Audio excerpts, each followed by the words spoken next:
প্রত্যেকটা প্রবাসীর একটাই কথা, ভালো আছি। ভোর 4টা ঘুম ভাঙে এলামই না, মায়ের কথা মনে পড়ে।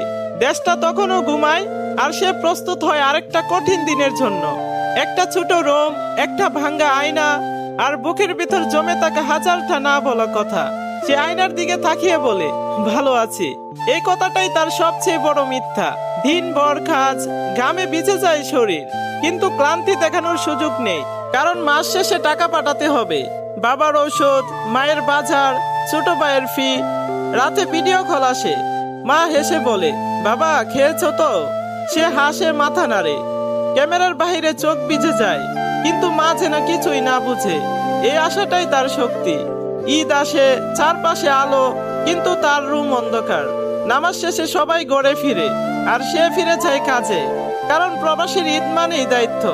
একদিন ফোন আসে দেশ থেকে, বলার মতো শব্দ খুঁজে পায় না কেউ। সে বুঝে আর দেরি করা যাবে না, কিন্তু ছুটি আর সময় দুটোই তখন খুব দামি।